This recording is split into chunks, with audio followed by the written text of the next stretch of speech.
છો મિત્રો, આજે અમે બર્લિનની નજીક આવેલું એક શહેર છે પોસ્ટડમ.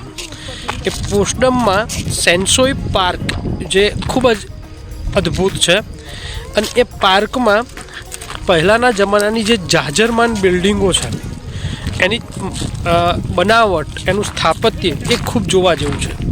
તો આજે હું તમને એ જાજરમાન બિલ્ડિંગનું સ્થાપત્ય, બનાવટ અને ભૂતકાળ કેટલો ભવ્ય હતો આ લોકોનો એની તમને માહિતી આપું. તો તમને એ જાજરમાન બિલ્ડિંગ હું બતાવવા જઈ રહ્યો છું. આશા છે કે આપ આ વિડીયો ગમે તો બીજા મિત્રોના ગ્રુપમાં મોકલશો, લાઈક અને શેર કરશો. અને મિત્રો, આપ જ્યારે પણ બર્લિન આવો, એટલે કે જર્મની આવો, ત્યારે સેન્જન વિઝા હોય છે, ત્યારે જર્મનીમાં આવો ત્યારે બર્લિનની મુલાકાત અવશ્ય લેજો. બર્લિનમાં તો મેં તમને અગાઉના વિડીયોમાં મારે બતાવેલું છે કે બ્રેન્ડનબર્ગ ગેટ છે, પછી ટીવી ટાવર્સ છે, પછી કેથેડ્રલ ચર્ચ છે, એની તો મેં મુલાકાત આપી દીધી. પરંતુ તમે હવે પાછળના વ્યૂથી જ તમને જણાઈ જશે કે કેટલું ભવ્ય હતું આ જોઈએ કે અદ્ભુત કહેવાય કે આખો પાર્કની આ પ્રથમ ગેટ જ છે અને કેટલું અદ્ભુત તમે જોઈ શકો છો. તો આગળથી પણ હું તમને વ્યૂ બતાવું.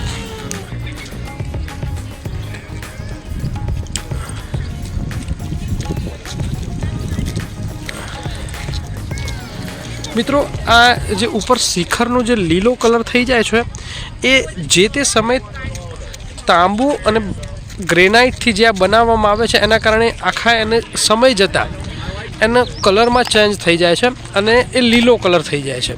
પણ એ કલર એટલો ભવ્ય લાગે છે તમને કે અદ્ભુત.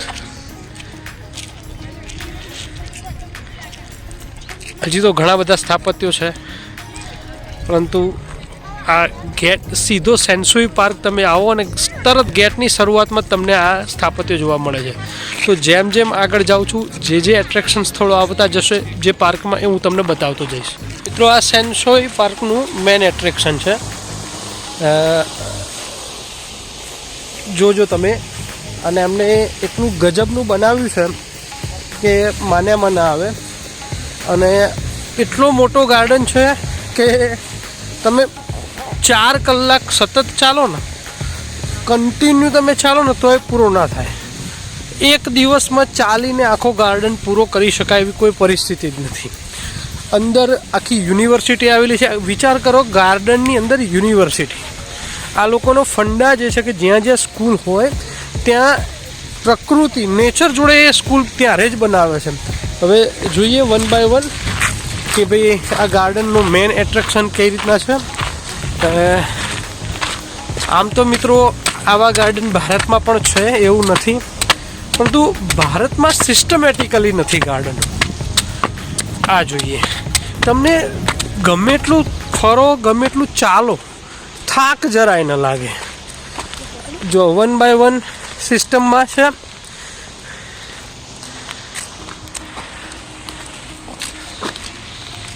પકડું અને જો હું તમને બતાવું, એક પછી એક પગથિયું ચડવાનું અને પછી ગાર્ડનના વ્યૂ આવે. ટોપ પર મસ્ત એક જૂની પુરાણી બિલ્ડિંગ હોય. આખું ગાર્ડન રાઉન્ડ શેપમાં છે. તમે આખા ગાર્ડનને રાઉન્ડ શેપમાં જોઈ શકો છો. એક પછી એક પગથિયું ચડવાનું અને તમારે એ રીતના આવતું. તો માણો સેન્સોઈ ગાર્ડનને.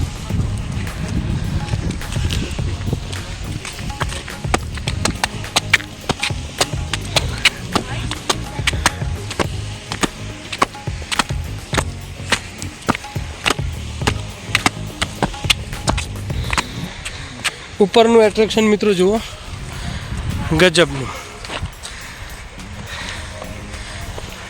પહેલાંના જમાના જે રાજાઓ હતા, કે જે રાજાશાહીથી કેટલી ભવ્ય હશે, કેમ મને આવે એટલું એમના ગજબના ભવ્યતા.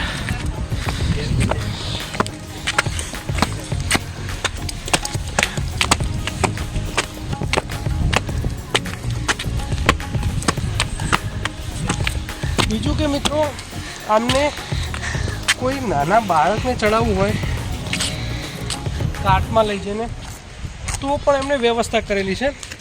એક બાજુ છે એમને ઢાળવાળો રસ્તો બનાવેલો છે, જેથી કોઈ નાનું બાળકને ઉપર લઈ જવું હોય તો લઈ જઈ શકે. ચલો ફટાફટ આવો.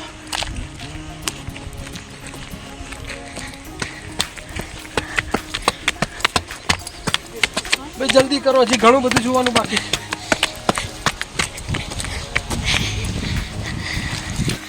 અમે ગાર્ડનના ટોપ ઉપર પહોંચી ગયા છીએ અને સેન્સોઈ ગાર્ડન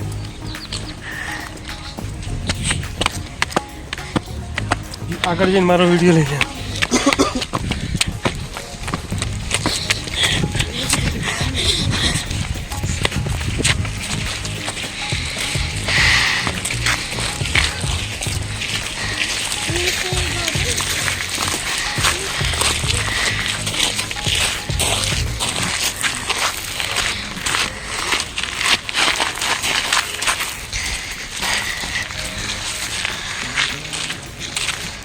ચાલો બીજો હવે આ સ્કૂલનો એન્ટ્રન્સ ગેટ છે.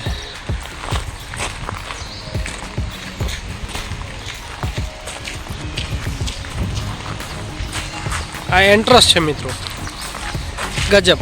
તો આ ડચ ક્વાર્ટર્સની લાઈનમાંથી અમે જઈ રહ્યા છીએ. અદ્ભુત. અહીંયા એક જ પ્રકારના ક્વાર્ટર્સ, સેમ સિસ્ટમ ક્વાર્ટર્સની.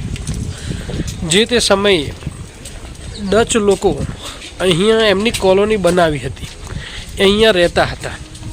અને અત્યારે એ દરેક ક્વાર્ટર્સમાં કોઈક શોરૂમ બનાવ્યો છે, કોઈ હોટલ છે, એટલે ગજબનું છે. અને અહીંયા નાઇટ લાઈફ આ જગ્યાની તો ગજબની છે. તો આપ જ્યારે પણ આવો ત્યારે બર્લિનથી બિલકુલ નજીક છે, 32 થી 35 કિલોમીટર છે પોસ્ટડમ.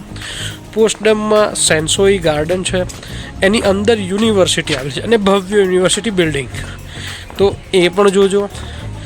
બીજું કે બાજુમાં ડચ ક્વાર્ટર્સ છે, એ પણ જોજો. પછી અહીંયા હેરિટેજ ક્રૂઝ છે, તમારે મોટા જહાજમાં બેસી અને જવું હોય તો એની પણ સર્વિસ છે અહીંયા, એ પણ આપ જોજો. એટલે કે આખો વિસ્તાર ડચ કોલોનીનો વિસ્તાર છે ને, એ બહુ ગજબ છે. અહીંયા હું જે ચાલી રહ્યું છે, એક બાજુ મ્યુઝિયમ છે, એક બાજુ હોટલ છે. અને ટ્રાય કર્યો કે ઇન્ડિયન રેસ્ટોરન્ટ મળે, પરંતુ મળવી મુશ્કેલ છે. અને 100% તમે જો કોઈ રેસ્ટોરન્ટમાં જાઓ તો એ નોનવેજ જ મળે તમને. એટલે અહીંયા ભાષા અને જમવું એ અઘરી વસ્તુ છે. તમને જો તમે પરમેનન્ટ જર્મની રહેવા આવતા તો તમને ભાષા અવશ્ય શીખવી પડે. આ લોકો માતૃભાષાને એટલું માને છે ને કે એમને જર્મની આવડે છે, નથી આવડતું એમ નહીં, પણ છતાંય આપણા જોડે બોલતા નથી કે બોલવાનો ટ્રાય પણ નથી કરતા. બસ તમે જર્મનીમાં બોલો તો તમને જવાબ મળે, નહીં તો તમારે ઇન્ટરનેટ ગૂગલ મેપથી તમારે સહારો લેવો પડે. આવી પરિસ્થિતિ છે, બરાબર. અને હું અને જીયા જે ફરીએ છીએ એ ગૂગલ મેપ, જો ઇન્ટરનેટ અમારા મોબાઈલમાં બંધ થઈ જાય તો સમજો કે અમે પૂરા છીએ. અહીંયા અમે એક ડગલું પણ આગળ ન વધી શકીએ એવી હાલત છે. જર્મનીમાં બસ સ્ટેશન તમે જો તો બાપારે તમારે માથું ખાઈ જવું છે. બસ સ્ટેશન એ ગજબના બસ સ્ટેશન, તમે નહીં માનો મિત્રો.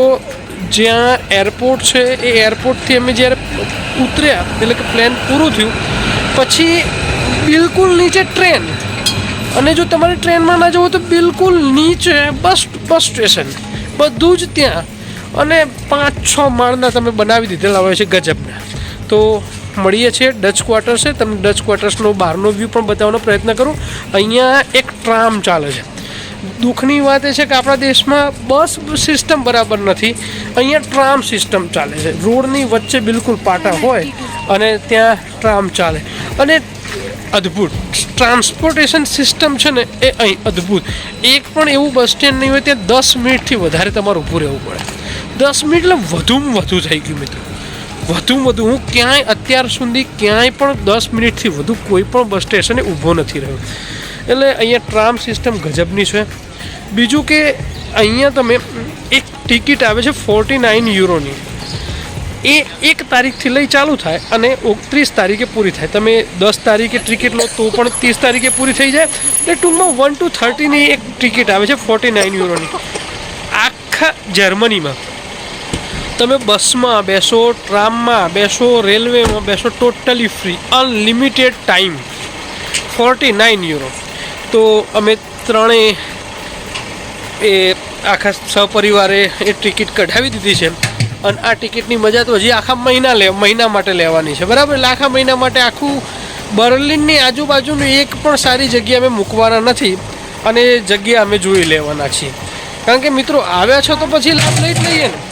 કોલોનીનો વ્યૂ છે, તમે બધી સેમ જગ્યા, પરફેક્ટ સેમ, એ ચર્ચ બહુ મનમોહક, નયનરમ્ય. તમે આમ રાત્રે જાઓ કે દિવસે જાઓ, તમને આકર્ષિત કરે ને કરે જ. બીજું કે અહીંયા સ્વચ્છતા. અમે મિત્રો અત્યાર સુધી તો એવું માનતો હતો કે યુરોપને એનું વાતાવરણ સ્વચ્છ રાખવામાં મદદ કરે છે. નો ડાઉટ 100% એનું વાતાવરણ સ્વચ્છ રાખવામાં મદદ કરે જ છે, પરંતુ એ સંપૂર્ણ વાતાવરણ જવાબદાર નથી. અહીંના લોકોની મેનર્સ, એ મેનર્સ એમને એમ નથી આવી મિત્રો. સરકારે એવા ગજબના ફાઇન કર્યા છે. તમે સહેજ પણ જો રોડ ક્રોસ કરવામાં ભૂલ કરો છો, થાફ ખાઓ છો, તો 60 યુરોનો ફાઇન. વિચાર કરો, 49 યુરોમાં પર મંથની ટિકિટ ફ્રી આવે છે અને સહેજ પણ તમે જો રોડ ક્રોસ કરતા ભૂલ કરો છો તો 60 યુરોનો ફાઇન, બરાબર. એટલે કે એટલા જબરજસ્તી અમને હેબિટ કરાવી દીધી છે. એટલા બધા દંડ છે, એટલા બધા વધુ દંડ છે કે મનમાં વિચાર કરવો ને એ પણ કહેવાય કે ગુનો સાબિત થઈ જાય એવું છે. એટલે કે સરકારે પહેલાં શું કર્યું છે, આમને એવા દંડ થોપી દીધા છે કે જે દંડના કારણે એરિયા લોકો ગભરાય છે અને પછી ધીરે ધીરે હેબિટ થઈ ગઈ છે. અને આ એનું એક ફંડા છે. બીજી માહિતી તમને જીવ આપશે. મિત્રો અહીંયા તો મજા એવી છે અને ડચ જે બી હોય, બટ અહીંયા તમને ડચ ક્વાર્ટર્સ, અહીંયા સેમ જગ્યાએ તમને ઘર દેખાશે. અને અહીંયા અગર આપણે મીન્સ ગુજરાતમાં જોઈએ તો આવું નથી હોતું, સેમ ઘર હોય છે, બટ અહીંયા અલગ છે. પણ અહીંયાનો પ્રકાર એકદમ અલગ છે. તમે અહીંયા જોઈ શકો છો, આરામથી બધું તમને અહીંયા દેખાશે. અને અહીંયા શું કહેવાય, અહીંયા તમને સાફ સફાઈ એટલી હશે કે આપણા ગુજરાતમાં બી ના હોય. મીન્સ અહીંયાનું કલ્ચર મીન્સ અલગ જ છે. કલ્ચર તમને મીન્સ આપણું કલ્ચર અલગ હોય કે અહીંયા કચરો નાખી તો ચાલશે, કોઈ નહીં બોલે. બટ આપણે અહીંયા નહીં, અહીંયા દંડ હોય છે. તો પપ્પાએ કીધું, રાઈટ. મિત્રો ગજબનું અહીંયા સિસ્ટમ કહેવાય કે આ લોકોએ એટલું 50 વર્ષ પછી શું થશે તો હું અહીંયા રૂપિયા નાખું એ બધું વિચાર્યું છે. કારણ કે અહીંયા આ દેશ મૂડીવાદી દેશ છે, પણ સાથે સાથે સમાજવાદીને જાળવી રાખ્યો છે.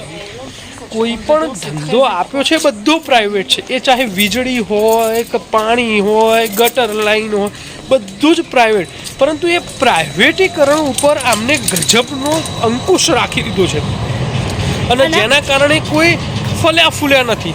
મૂડીવાદી અને સમાજવાદીનું ગજબનું મિશ્રણ છે. તો મળીએ નેક્સ્ટ વિડીયોમાં.